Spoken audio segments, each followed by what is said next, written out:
মানবতাবিরোধী অপরাধের মামলায় জামায়াতে ইসলামী নেতা এটিএম আজহারুল ইসলামের মৃত্যুদণ্ডের রায়ের বিরুদ্ধে করা আপিলের শুনানির জন্য আগামী ৬ মে পুনর্নির্ধারণ করেছে আপিল বিভাগ। প্রধান বিচারপতি ইচ্ছা প্রকাশ করেছেন যে এই মামলার গুরুত্বের বিচারে এবং এই মামলার আইনি জটিল ব্যাখ্যা বিশ্লেষণের বিষয়ে এই মামলাটি আপিল বিভাগের পূর্ণাঙ্গ বেঞ্চে শুনানি হওয়া উচিত। এবং এখন যে বেঞ্চে মামলাটি শুনানি উঠেছিল সেখানে 4 সদস্যের বেঞ্চ ছিল, কিন্তু আপিল বিভাগে এখন বিচারক আছেন সব মিলে 7 জন। এই জন্য পরিস্থিতি বিবেচনায়, গুরুত্বের বিবেচনায় এবং এই মামলার উচ্চতার বিবেচনায় এবং আইনের ব্যাখ্যা বিশ্লেষণের বিবেচনায় এই মামলাটি আগামী 6 তারিখে 1 নম্বর আইটেম হিসেবে পূর্ণাঙ্গ বেঞ্চে শুনানির জন্য দিন নির্ধারণ করেছেন। আর্থনা শীর্ষ সম্মেলন 2025-এ যোগ দিতে প্রধান উপদেষ্টা অধ্যাপক ডক্টর মোহাম্মদ ইউনুস কাতারের রাজধানী দোহায় পৌঁছেছেন। অধ্যাপক ইউনুস কাতারের আমির Sheikh Tamim bin Hamad Al থানির আমন্ত্রণে 4 দিনের এই সফরে গিয়েছেন। কাতারের রাজ পরিবার এই সম্মেলনের আয়োজন করেছে। সোমবার সন্ধ্যায় প্রধান উপদেষ্টা হযরত শাহজালাল আন্তর্জাতিক বিমানবন্দরে বিমান বাংলাদেশের একটি বিমানে দোহার উদ্দেশ্যে যাত্রা করেন। সামিটে অংশ নেওয়ার পাশাপাশি কাতারের আমিরের সঙ্গে প্রধান উপদেষ্টার বৈঠক হওয়ার সম্ভাবনা রয়েছে। সফরে কাতার ভিত্তিক সংবাদ মাধ্যম আল জাজিরাকে সাক্ষাৎকার দেওয়ার কথা রয়েছে ডক্টর ইউনুসের।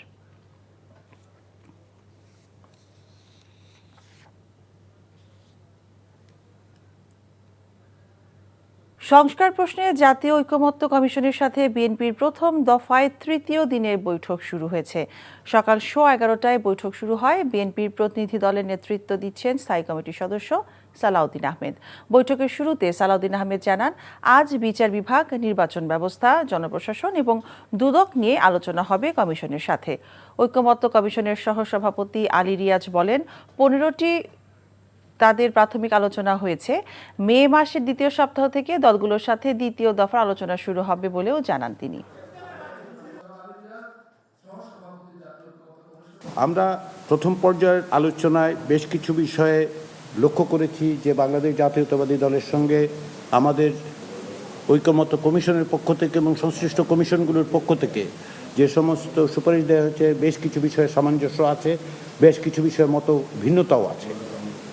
এই মত ভিন্নতাগুলোর ক্ষেত্র বিশেষে বাংলাদেশ জাতীয়তাবাদী দলের পক্ষ থেকে যেটা বলা হয়েছে, অনেকগুলো ক্ষেত্রে তারা নীতি নির্ধারকদের কাছে যাবেন, আলোচনা করবেন এবং পরবর্তী সময় আমাদেরকে জানাবেন। বিচার বিভাগ সংক্রান্ত সংস্কার কমিশন প্রদান করেছে, তার উপর আমরা মতামত দিচ্ছি, সেটা আলোচনা করব।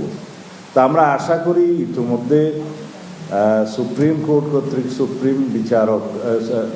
সুপ্রিম কোর্টের বিচারক নিয়োগ সংক্রান্ত যে অধ্যাদেশ জারি করেছে, যেটা হাইকোর্টে চ্যালেঞ্জ হয়েছে, সেই বিষয়টা এবং সুপ্রিম কোর্টের একটা সচিবালয় প্রতিষ্ঠার জন্য যে উদ্যোগটা গ্রহণ করেছে, এটা সহ আমরা বিচার বিভাগের সম্পূর্ণ স্বাধীনতায় আমরা বিশ্বাসী এবং সেটা আমরা বাস্তবায়ন করার অঙ্গীকার আছে। কেঁচো সারের পর বায়োগ্যাস প্ল্যান্টে সফল হয়েছেন ফরিদপুরের তানিয়া পারভিন। ফরিদপুর শহরতলির কোমরপুরে বায়োগ্যাস প্ল্যান্ট তৈরি করেছেন তিনি। এখন তার প্রতিষ্ঠান থেকে প্রতিদিন উৎপাদন হয় 100 ঘনফুট গ্যাস। 60টি পরিবারকে এই গ্যাস সরবরাহ করা শুরু হয়েছে। জেলা পানি সম্পদ অফিস জানিয়েছে, তাদের পক্ষ থেকে সব রকমের সহযোগিতা করা হচ্ছে তানিয়া পারভিনকে। ফরিদপুর থেকে সঞ্জীব দাসের পাঠানো রিপোর্টে দেখুন বিস্তারিত। ফরিদপুরের তানিয়া পারভিন এক স্বপ্নবাজ নারী উদ্যোক্তা। প্রথমে তিনি ইউটিউব দেখে দেশের নামকরা কেঁচো কম্পোস্ট জৈব সার উৎপাদনকারী নারী উদ্যোক্তায় পরিণত হন। এবার তিনি সরকারের সাথে যুক্ত হয়ে শুরু করেছেন বায়োগ্যাস প্লান্ট। এখন তার প্রতিষ্ঠান থেকে প্রতিদিন উৎপাদন হয় 100 ঘনফুট গ্যাস। সিলিন্ডার গ্যাসের তুলনায় কম দামে বায়োগ্যাস পেয়ে খুশি স্থানীয়রা। পাশাপাশি তানিয়ার প্রতিষ্ঠানে কাজ করে অনেক বেকার নারী পুরুষের সংসারে ফিরেছে সচ্ছলতা। আমার একটা গ্যাস আনতে 1500-1600 টাকা লাগে যায়। এখন 2টা গ্যাস লাগে আমার মাসে। এখন 1100 টাকায় আমি 24 ঘন্টা গ্যাসটা পাইতেছি। আমার অনেক সাশ্রয় হইতেছে। একটা গ্যাস সিলিন্ডার আনলে বাস্ট হওয়ার ভয় থাকে, দুর্ঘটনা ঘটার ভয় থাকে, এটাতে সেই ভয়টা নাই। এরই মাঝে এলাকার 60টি পরিবারে বায়োগ্যাস সরবরাহ দিয়েছেন তানিয়া পারভিন। এই কর্মপরিকল্পনা আরও প্রসারিত করতে কাজ করছেন এই নারী উদ্যোক্তা। বাংলাদেশে পরাপর 3 বছর বর্ষসেরা নারী অ্যাওয়ার্ড পাওয়ার কারণে সরকারিভাবে আমি একটা বায়োগ্যাস প্ল্যান্টের প্রজেক্ট পাই। 7 মাস যাবৎ আমি এই বায়োগ্যাস প্ল্যান্ট স্থাপন করেছি। ব্যবহার নিরাপদ ও সাশ্রয়ী হওয়ায় বায়োগ্যাস উৎপাদনের সহযোগিতার হাত বাড়িয়ে দিয়েছে সরকার। তার যত খরচ তার 40% আমরা এলইডির মাধ্যমে দিয়েছি এবং 60% সে বহন করছে। যারা গ্যাস নিয়েছে প্রত্যেকেই সন্তুষ্ট, অর্থাৎ সাশ্রয়ী। নারী উদ্যোক্তা তানিয়া পারভিনের এই বায়োগ্যাস প্রকল্প আরও প্রসার হলে গ্রামীণ জনপদে প্রাকৃতিকভাবে সৃষ্ট এই গ্যাস ব্যাপক ভূমিকা রাখবে বলে মনে করেন স্থানীয়রা। NTV news desk. ফিলিস্তিনের জনগণ ও বাংলাদেশে আটকে পড়া রোহিঙ্গা জনগোষ্ঠীর মানবিক সংকটকে উপেক্ষা না করার জন্য বিশ্ববাসীর প্রতি আহ্বান জানিয়েছেন অন্তর্বর্তীকালীন সরকারের প্রধান উপদেষ্টা অধ্যাপক মোহাম্মদ ইউনূস। কাতারের রাজধানী দোহায় অনুষ্ঠিত আর্থনা শীর্ষ সম্মেলন 2025-এর উদ্বোধনী অনুষ্ঠানে তিনি আহ্বান জানান। কাতারের রাজ পরিবার এ সম্মেলনের আয়োজন করেছে। বাংলাদেশ নিজেদের নানা সমস্যা সত্ত্বেও 12 লাখেরও বেশি মিয়ানমার থেকে বাস্তুচ্যুত রোহিঙ্গা জনগোষ্ঠীকে আশ্রয় দিয়েছে বলে উল্লেখ করেন ডক্টর ইউনূস। রোহিঙ্গা জনগোষ্ঠীকে আশ্রয় দিতে গিয়ে বাংলাদেশকে সামাজিক, অর্থনৈতিক ও প্রাকৃতিক সংকট মোকাবেলা করতে হচ্ছে বলেও জানান তিনি। রোহিঙ্গা জনগোষ্ঠীর নিজ ভূমি মিয়ানমারে নিরাপদ, টেকসই ও সম্মানজনক প্রত্যাবাসনের জন্য বিশ্ব নেতাদের এগিয়ে আসারও আহ্বান জানান অধ্যাপক ইউনূস। সমাজের পিছিয়ে পড়া জনগোষ্ঠী সহ বিশ্ব মানবতার জন্য সুষ্ঠু পরিবেশ তৈরি করার জন্য তরুণদের এগিয়ে আসার জন্য তিনি আহ্বান জানান। পরে তিনি সম্মেলনের সাইডলাইনে কাতার ফাউন্ডেশনের চেয়ারম্যান ও কাতারের আমিরের মা শেখা মোজা বিনতে নাসেরের সাথে সৌজন্য সাক্ষাৎ করেন। বিএনপির স্থায়ী কমিটির সদস্য সালাউদ্দিন আহমেদ বলেছেন, রাষ্ট্রপতি ও প্রধানমন্ত্রীর ক্ষমতার ভারসাম্য আনতে বিএনপি প্রতিশ্রুতিবদ্ধ। সংস্কার প্রশ্নে জাতীয় ঐকমত্য কমিশনের সাথে বিএনপির প্রথম দফায় তৃতীয় দিনের বৈঠক চলাকালে দুপুরে গণমাধ্যমকে একথা জানান তিনি। সালাউদ্দিন বলেন, একই ব্যক্তির দলের প্রধানমন্ত্রী ও সংসদ নেতা হওয়ার বিষয়টি উন্মুক্ত রাখা উচিত বলে মনে করে বিএনপি। এছাড়া আজ বিচার বিভাগ, নির্বাচন ব্যবস্থা, জনপ্রশাসন ও দুদক নিয়ে বিএনপির আলোচনা হচ্ছে ঐকমত্য কমিশনে। সভার শুরুতে কমিশনের সহসভাপতি আলী রিয়াজ বলেন, 15টি দলের সাথে তাদের প্রাথমিক আলোচনা হয়েছে। মে মাসের দ্বিতীয় সপ্তাহ থেকে দলগুলোর সাথে দ্বিতীয় দফার আলোচনা শুরু হবে করা যায় এবং প্রধানমন্ত্রীর সাথে আলোচনা না করে স্বাধীনভাবে রাষ্ট্রপতি কি কি ফাংশন করতে পারবেন সেটা ডিটেইল করা থাকবে। সেটা অনেক বিষয়াদি থাকবে, এখন এই মুহূর্তে আমরা ডিসক্লোজ করছি না। সেটা ওনারা মোটামুটি অ্যাকসেপ্ট করেছেন বলে মনে হয়েছে। আর এখানে যাতে রাষ্ট্রের প্রধানমন্ত্রী এবং রাষ্ট্রপতির মধ্যে ক্ষমতার ভারসাম্য আনয়ন করা যায়, একটা ব্যালেন্সড গভর্নমেন্ট এবং রাষ্ট্র ব্যবস্থা যাতে কায়েম করা যায়, সেই বিষয়টা আমাদের অঙ্গীকার। আমরা প্রথম পর্যায়ের আলোচনায় বেশ কিছু বিষয়ে লক্ষ্য করেছি যে বাংলাদেশ জাতীয়তাবাদী দলের সঙ্গে আমাদের ঐকমত্য কমিশনের পক্ষ থেকে এবং সংশ্লিষ্ট কমিশনগুলোর পক্ষ থেকে যে সমস্ত সুপারিশ দেওয়া হয়েছে, বেশ কিছু বিষয়ে সামঞ্জস্য আছে, বেশ কিছু বিষয়ে মত ভিন্নতাও আছে। এই মত ভিন্নতাগুলোর ক্ষেত্র বিশেষে বাংলাদেশ জাতীয়তাবাদী দলের পক্ষ থেকে যেটা বলা হয়েছে, অনেকগুলো ক্ষেত্রে তারা নীতি নির্ধারকদের কাছে যাবেন, আলোচনা করবেন এবং পরবর্তী সময় আমাদেরকে জানাবেন।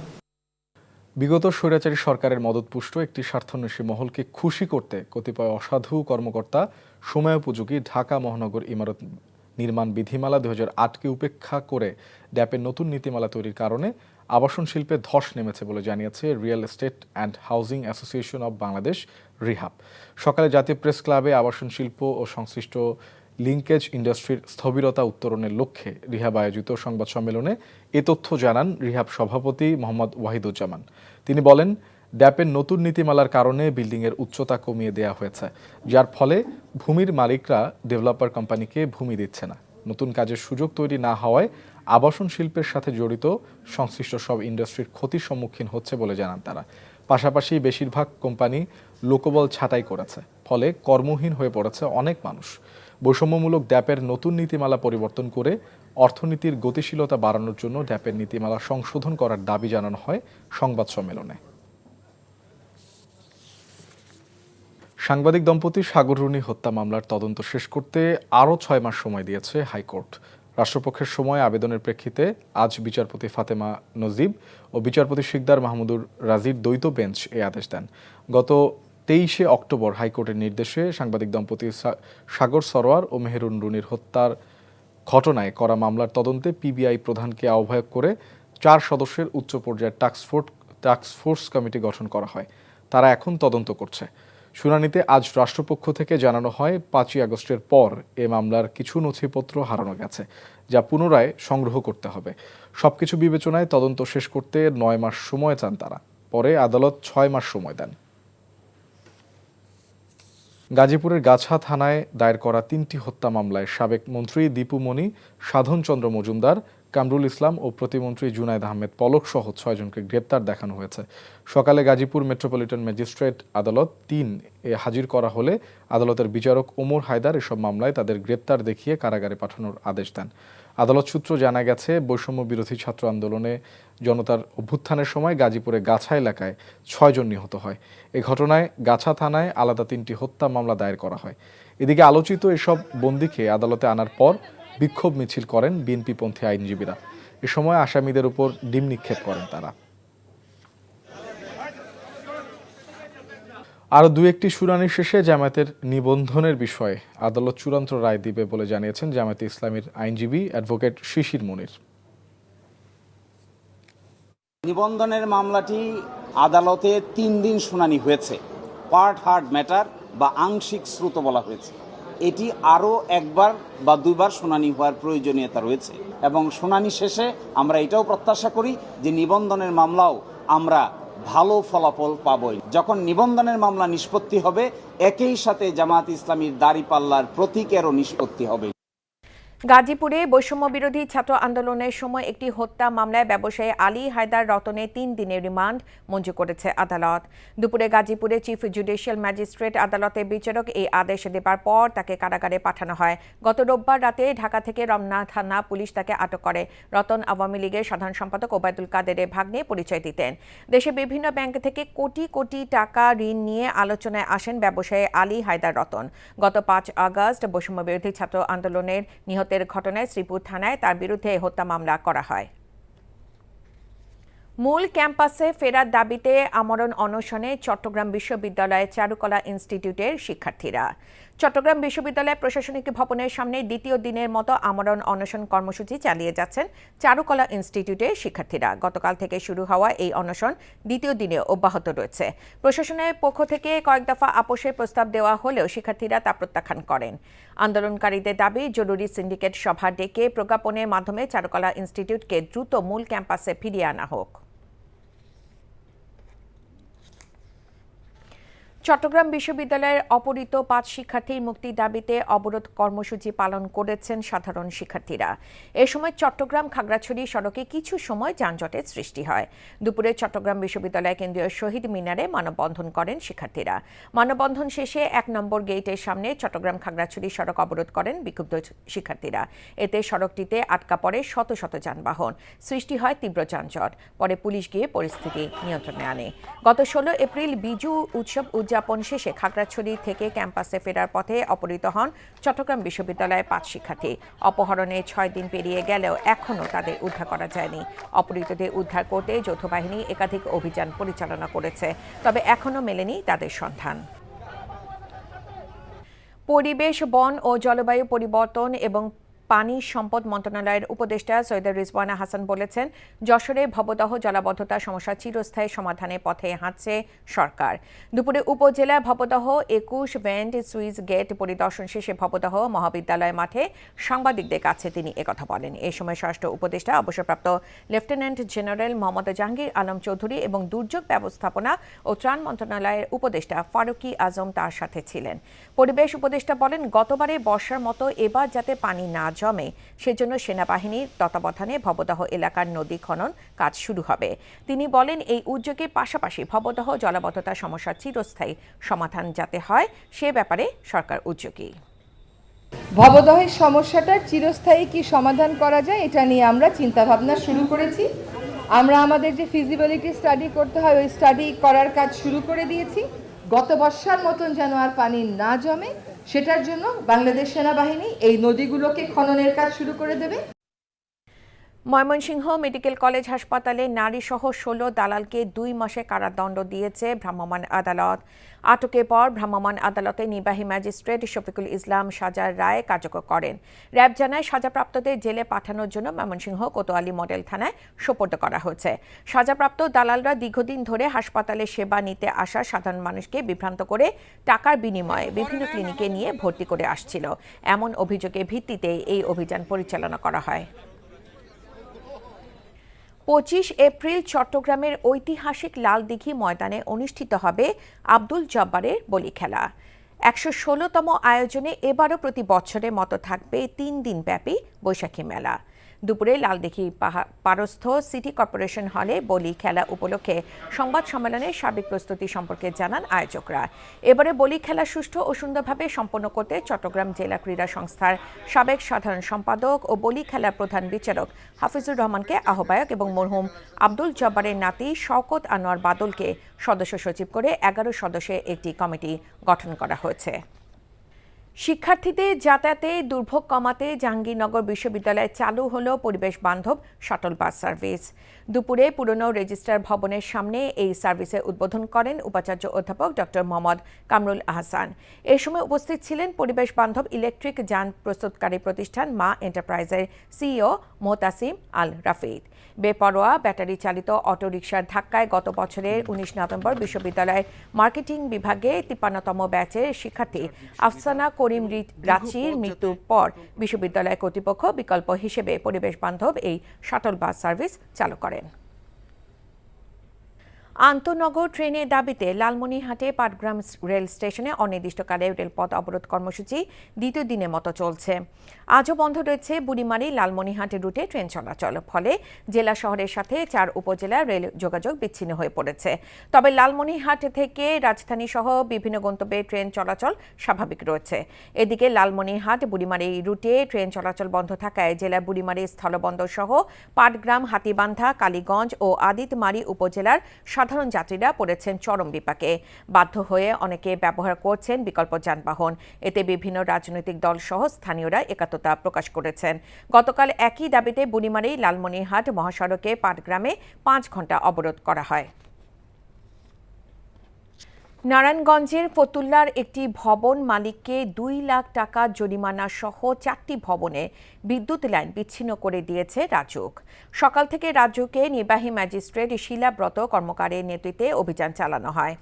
রাজুক কর্মকর্তারা জানান, রাজুকে অনুমোদন নিয়ে ইমাম হোসেন একটি বহুতল ভবন নির্মাণ কাজ করছেন, কিন্তু বাড়ির মালিক নকশা বহির্ভূতভাবে বেশ কিছু অংশ নির্মাণ করেন। রাজুকে ভ্রাম্যমাণ আদালত ও সরজমিন পরিদর্শন করে বর্ধিত অংশ ভেঙে দেয়। একই সাথে নকশা বহির্ভূত কাজ করায় ইমারত আইন অনুযায়ী ২ লাখ টাকা জরিমানা করা হয়। এ সময় নকশা বহির্ভূত কাজ করায় ওই ভবনে বিদ্যুৎ সংযোগ লাইন বিচ্ছিন্ন করে দেয়া হয়। দিনাজপুর শহরের পুলহাট এলাকার একটি চাতাল থেকে ১২০০ বস্তা পচা গম জব্দ করেছে জেলা প্রশাসন। এ সময় জেলা প্রশাসকের সহকারী কমিশনার ও নির্বাহী ম্যাজিস্ট্রেট অভ্রজ্যোতি বড়ালের নেতৃত্বে ভোক্তা অধিকার অধিদপ্তরের সহকারী পরিচালক বোরহান উদ্দিন সহ জেলা খাদ্য অফিসের নেতৃবৃন্দ উপস্থিত ছিলেন।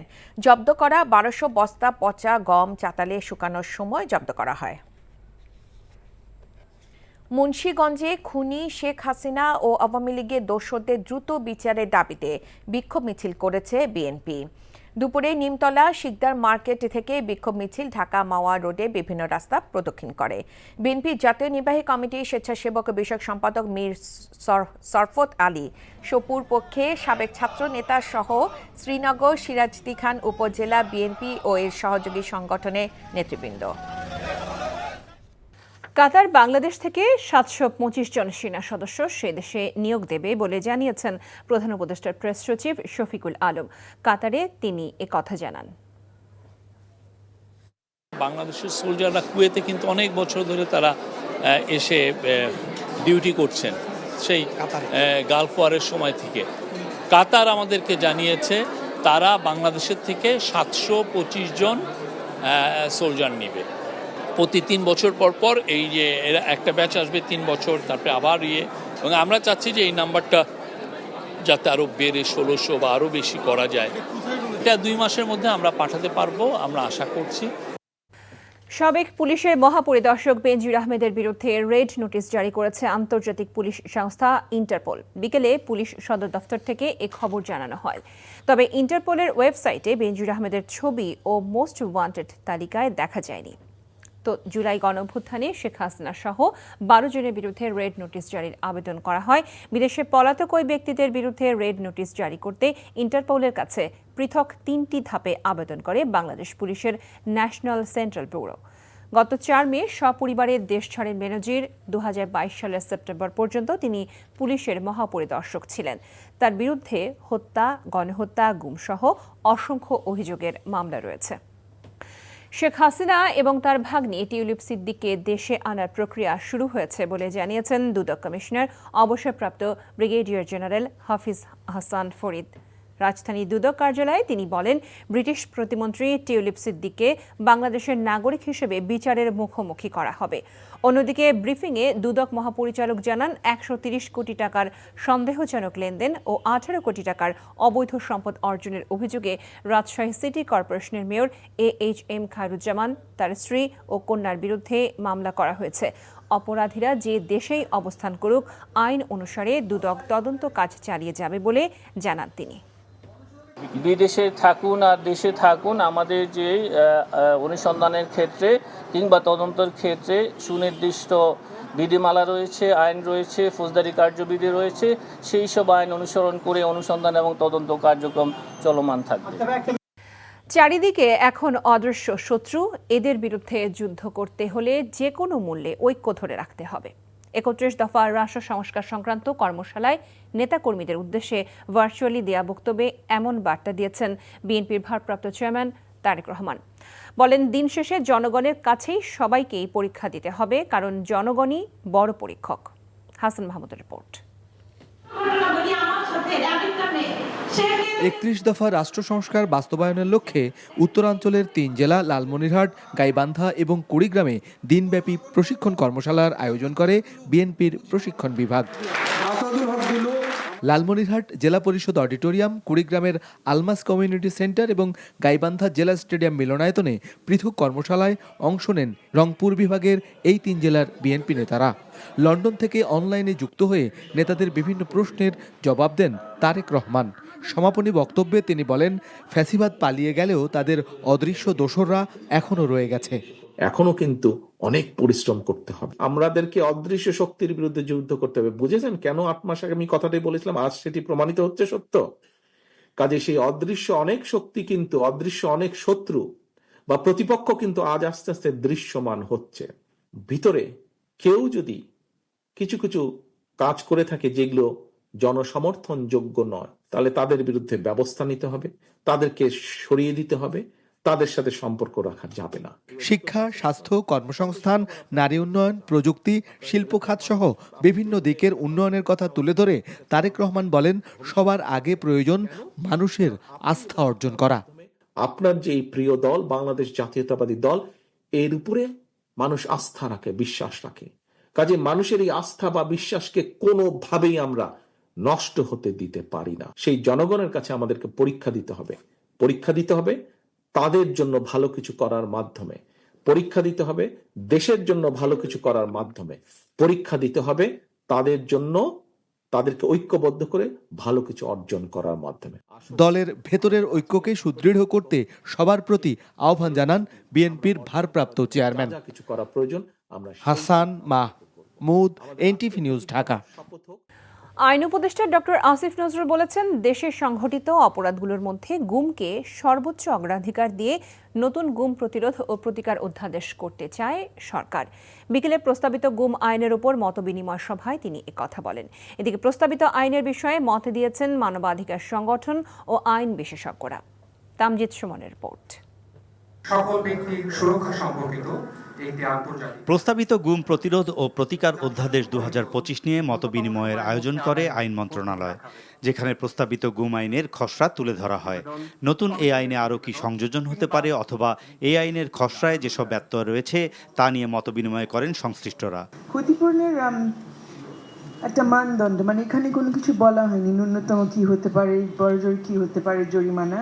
ট্রাইব্যুনাল এস্টাবলিশ না হওয়া পর্যন্ত দায়রা জজ আদালত করবে, সেটার কিন্তু আপনার অ্যাপেলেট ফর্ম হলো হাইকোর্ট ডিভিশন এবং ডেথ রেফারেন্স হলো হাইকোর্ট ডিভিশন, ঠিক আছে, এরপরে যাবে অ্যাপেলেট ডিভিশনে, তাই না?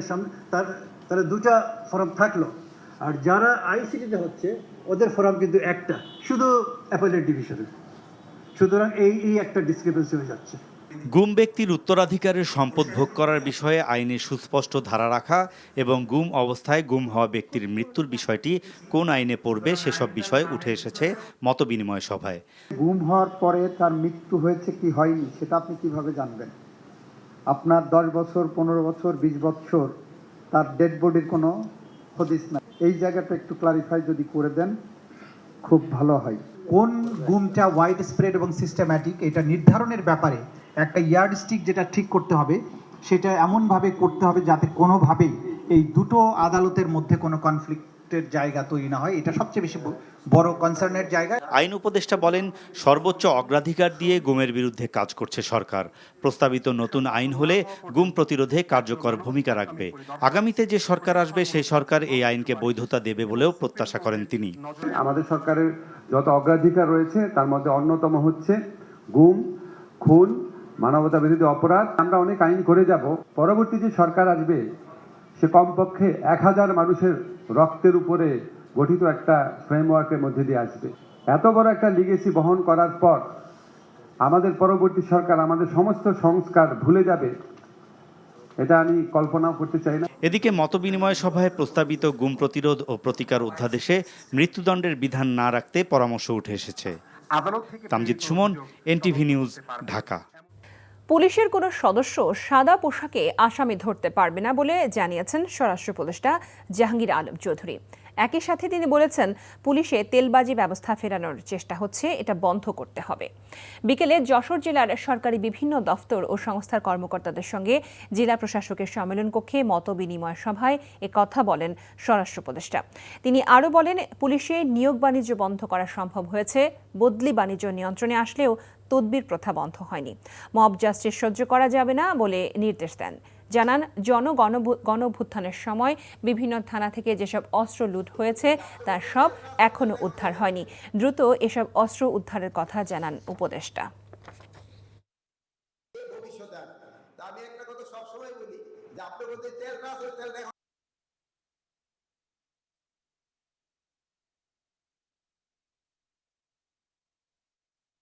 পুলিশে সবসময় বলবো, সিভিল ড্রেসে কোনো কাউকে গ্রেপ্তার করা যাবে না, ইউনিফর্মে যেতে হবে, অথবা তোমাদের ওই ই থাকতে হবে, কি জানি বলে, জ্যাকেট থাকতে হবে, জ্যাকেট বা ভেস্ট থাকতে হবে, মানে ওই সিভিল ড্রেসে দেয়া কাউকে তোমরা গ্রেপ্তার করতে পারবে না। আর আমগো সরকারি কর্মচারীদের ভিতরে একটা শুরু হয়েছে যে তারা এখনই তেল দিয়া মারা শুরু করে দিচ্ছে, তেল ছাড়া অবশ্য কারোই চলে না, ওই পরিমাণ মতো দিয়ে দিত, আর আপনারা এত বেশি দিয়ে ফেলছেন, নিজেরটা শেষে গিয়ে ফেলতেছেন।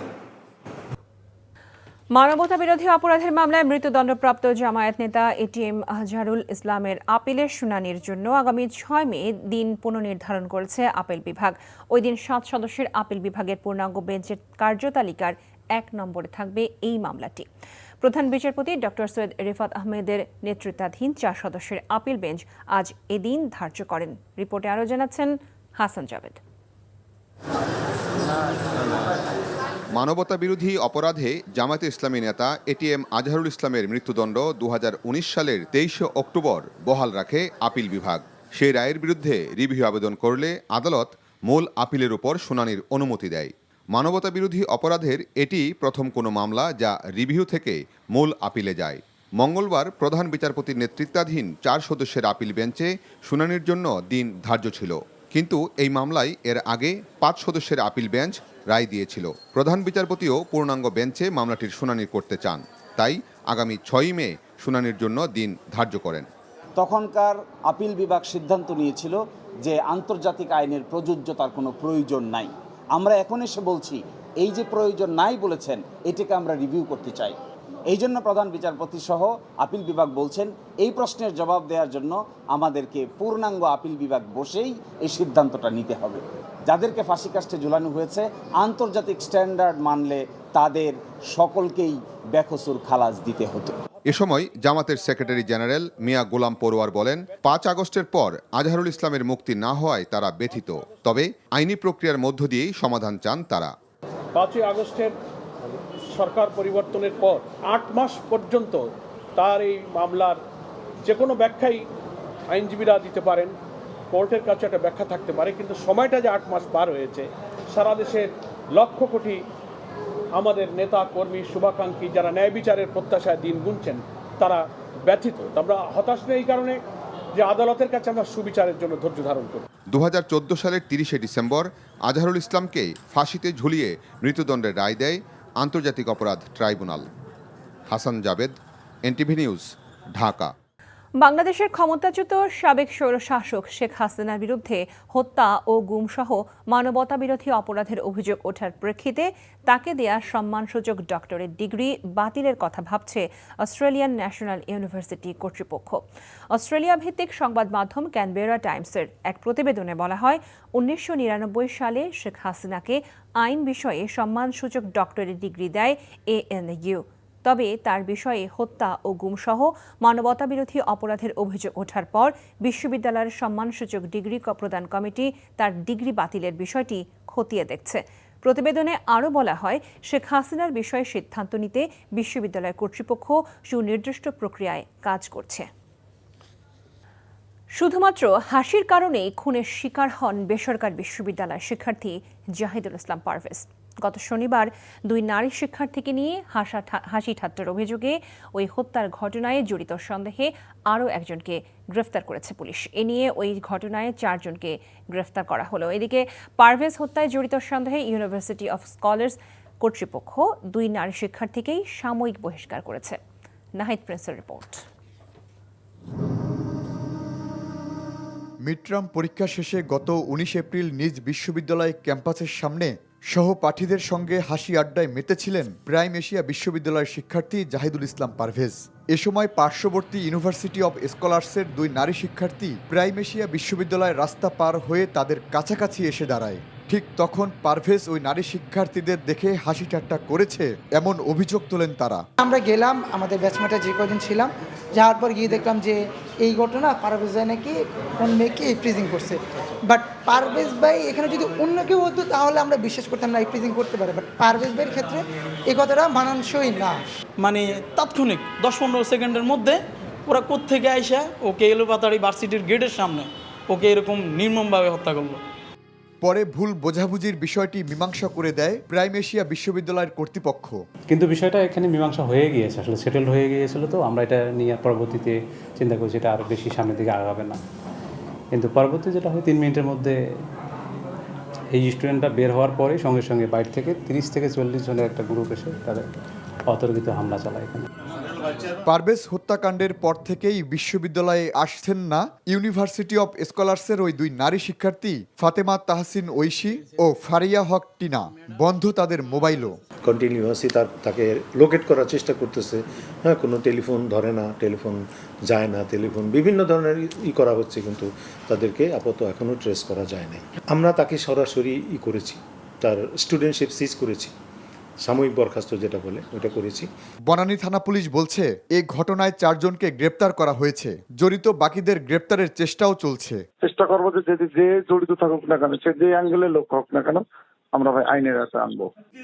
সঠিক তদন্ত করে দোষীদের দৃষ্টান্তমূলক শাস্তি নিশ্চিত করার দাবি জানান 2 বিশ্ববিদ্যালয় কর্তৃপক্ষ। Nahid Prince, NTV news, Dhaka.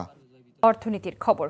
সব জল্পনা কল্পনার অবসান ঘটিয়ে শুরু হতে যাচ্ছে মাতারবাড়ি গভীর সমুদ্র বন্দরের নির্মাণ কাজ। এ নিয়ে রাজধানীর একটি হোটেলে চট্টগ্রাম বন্দর কর্তৃপক্ষের সঙ্গে জাপানের 2টি প্রতিষ্ঠানের চুক্তি স্বাক্ষরিত হয়েছে। প্রায় ৬,১৯৭ কোটি টাকার প্রথম পর্যায়ের কাজ ২০২৯ সালের মধ্যে শেষ হওয়ার আশা করছেন নৌ পরিবহন উপদেষ্টা এম শেখাওয়াত হোসেন। সেলিম মালিকের রিপোর্ট।